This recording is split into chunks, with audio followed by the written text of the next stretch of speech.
Hey guys, it's Bernice and Clarisse. And we're back. And we're back with a new video. Dynamic duo, your favorite. Yay!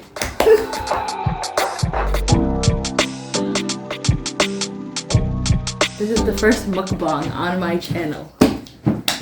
We have, as our guest of honor, mcdonald! Yay! We got fries, we got fries. Guess what? We also got fries. And then we got a cheeseburger. It's a 1/4 pounder. Fries. And then a drink. Fries. I ate my McFlurry already. Yeah, because she's a loser. It was melting. Anyway, I told you guys I had big story time, and we decided we're going to do it while we eat, because we were supposed to do it while we got ready, but we didn't get ready at the same time. Do you want to break the story? This is the story of how we got robbed. It looks so good. I should have got one. Can I have a bite of that, please? Mm-hmm. Yes. Everyone like and subscribe right now because I'm getting a bite of this 1/4 pounder. If you don't know how to eat your fries, you dip them in spicy habanero. How do people talk and eat at the same time? Basically, last Friday, we were running the youth group at our church, and we took all the kids upstairs to pray, and then someone walked in and grabbed our stuff. And it wasn't us, which made it not good, because that means that someone who wasn't us had our stuff. You know what I'm saying? That's what being robbed means.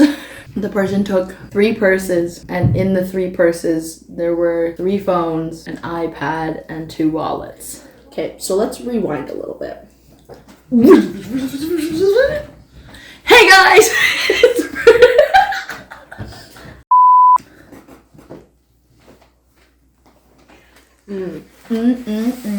This video was sponsored by Spam. It's actually product placement. Anyways, I'm gonna tell you my point of view. And then I'll chip in with my point of view. Because Clarisse found out what was happening before I did because I wasn't paying attention. There you go. So basically, we finished running the youth group. There was a party that night that we wanted to go to after youth group.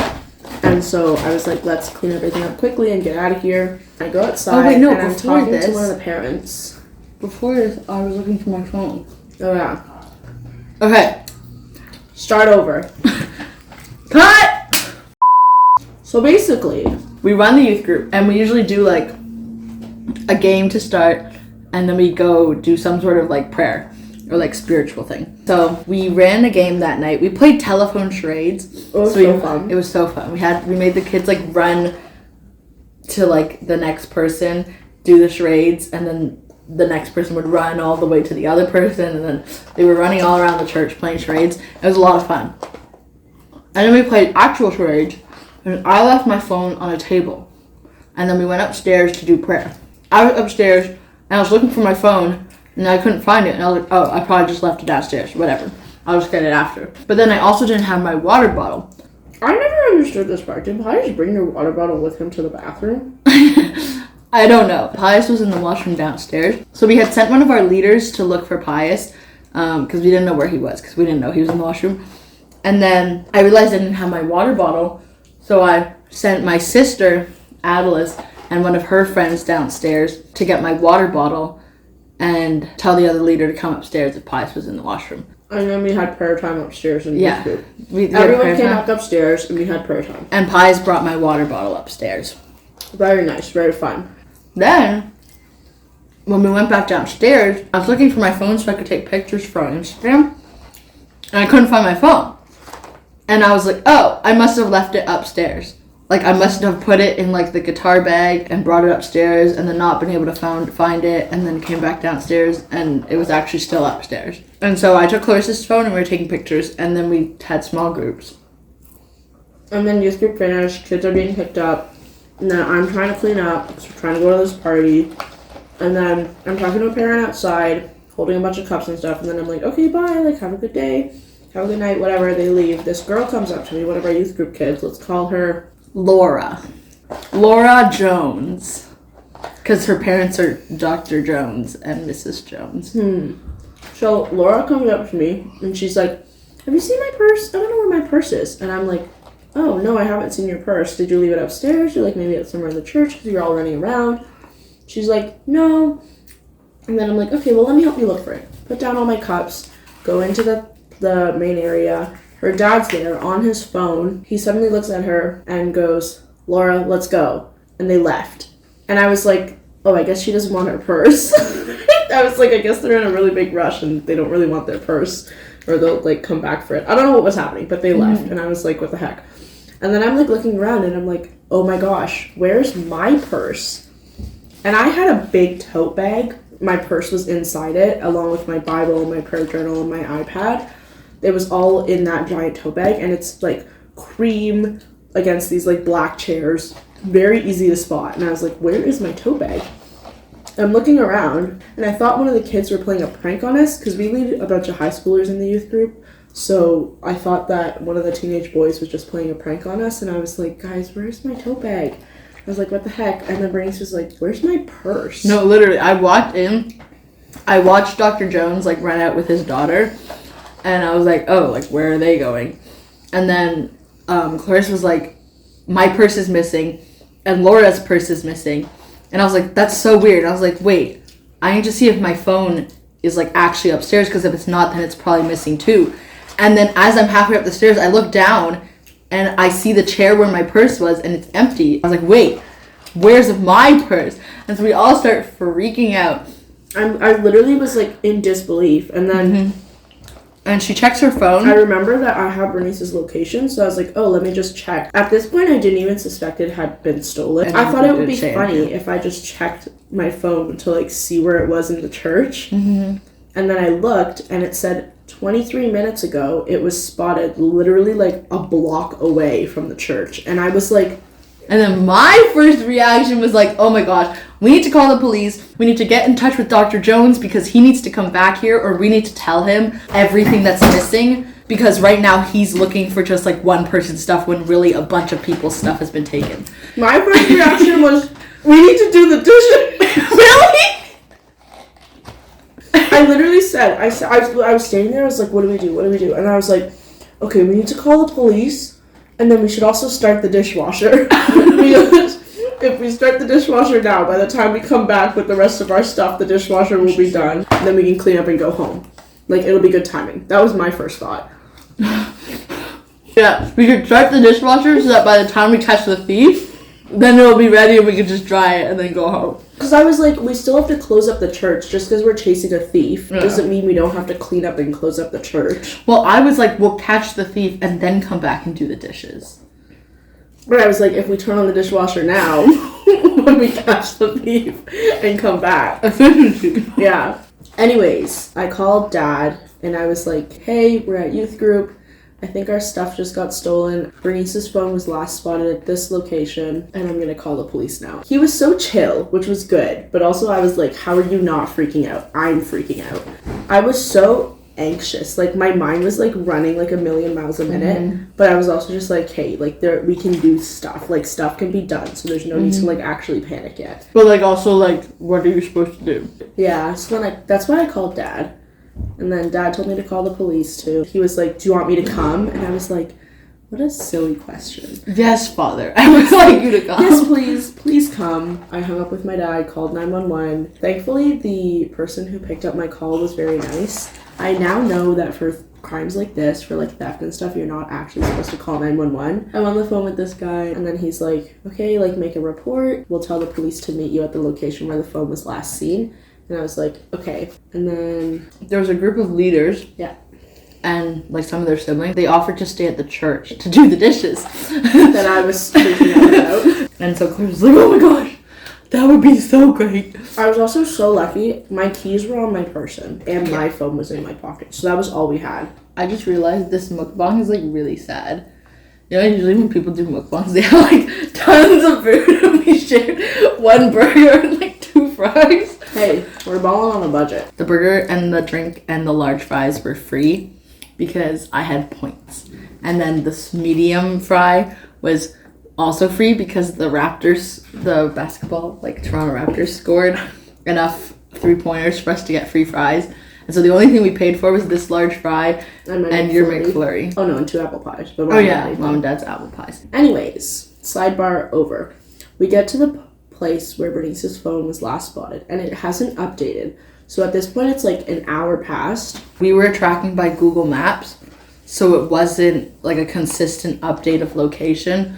It was just whenever it wants, it updates. Anyways, so we get to where Bernice's phone is. We sit there for like a little bit. My parents come. We're just like sitting there. And at this point, I called my mom and asked her if they had the Joneses' phone number. And they told us. So they actually ran into the guy. Laura had an iPhone, so they were using Find My iPhones. They had his like constant location.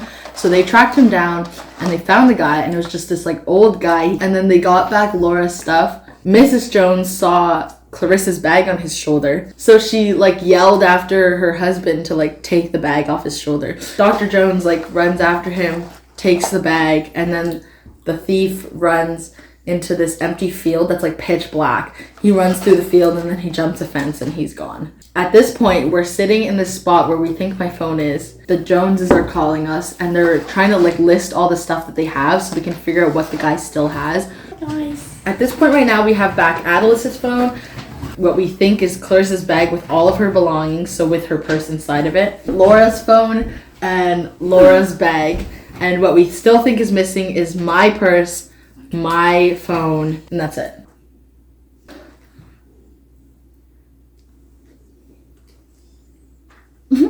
Anyways, so then the police show up like half an hour later and they go door knocking. Obviously they don't find it. They tell us to go back home and to call if we get an updated location. and also the Joneses came to meet us and they dropped off our stuff. And then we found out that her purse with her wallet, her earbuds, and cash were still gone. And so we go back to the church and we lock up. And then we go back home. And we're just kind of sitting and I hear Clarissa's filing the police report. All this time, like while I'm filing the police report, I'm just checking Bernice's location. And then at around 12:30, it updates. And I'm like, oh my gosh. And I check and it's just in this like Backyard. literally Like strip of dirt. And so I quickly like finish filing the police report and I'm refreshing. It stays the same as in the same spot for like the 10 minutes. So I'm like, okay, we can like go get it. So I call the police and they're like, are you at the location? And I was like, no, but I can go there, I guess. And then she was like, we're not going to send police unless you're there. You have to call us from the location. So then me, Bernice, and my mom get in the car, 1 a.m. We drive to where the phone is. We're literally parked in the parking lot and we're 40 meters from the phone. But we don't want to go get it because it's in this area. There's like houses, there's the road, houses, and then fenced off backyards. And then another fence here and a tiny strip of land between the backyard fences and the fences. Pitch black. It's pitch black. It's literally 1 a.m. There's no street lights in this area, really. Mm-hmm. And so we think girls. like the guy is just like sitting there, like maybe he's like homeless and he's just sleeping there and he has the phone with him and he has all the stuff. So we're not gonna go like venture over there because like what are we gonna do if we see him? But anyways, I call the police and tell them we're at this spot.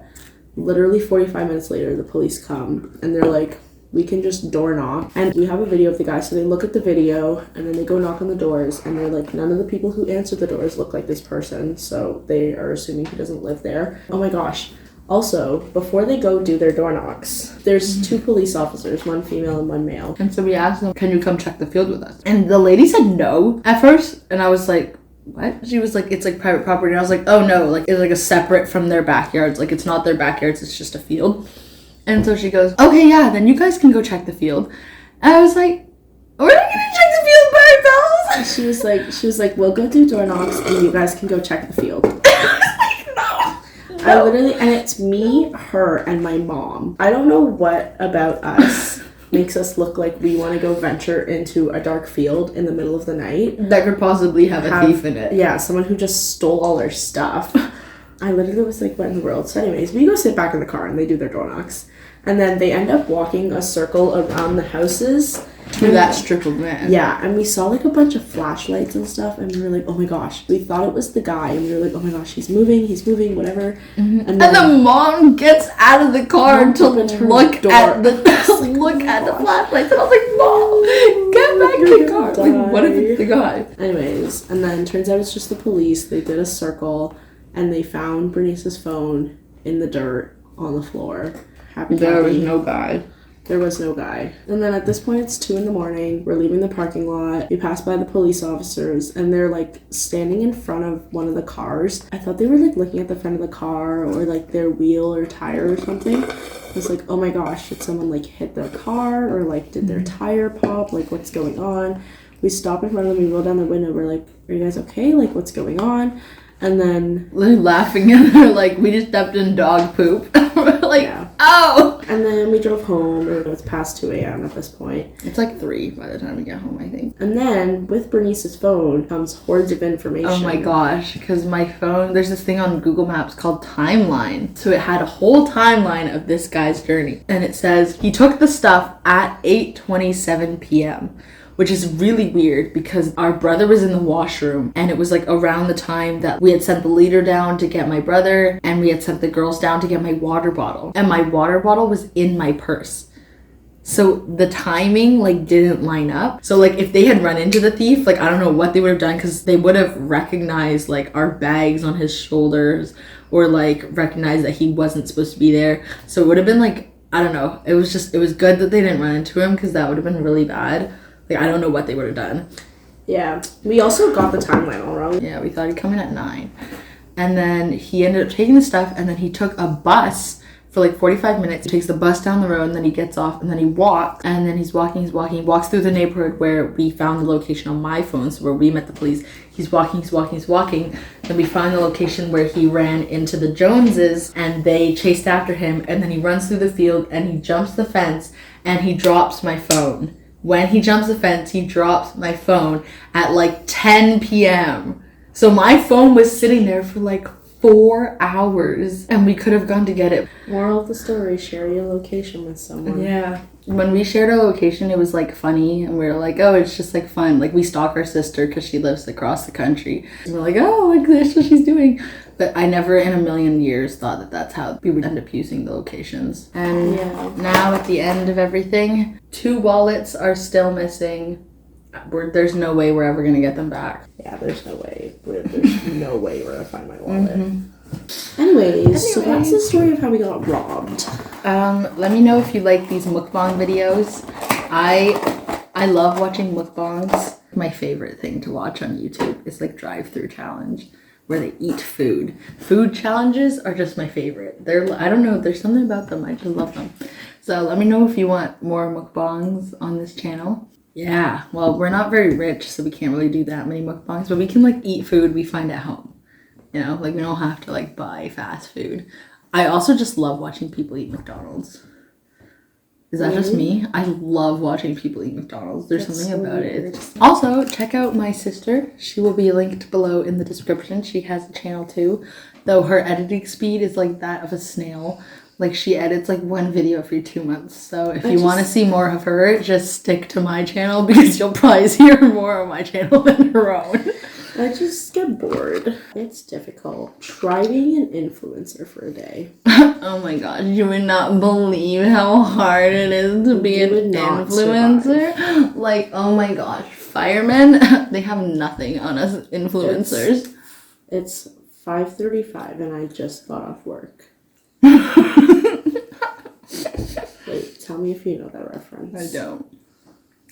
Tell me, guys. Comment down below if you know. But you know, like doctors, they have nothing on influencers. Like it's so much work. You do not understand.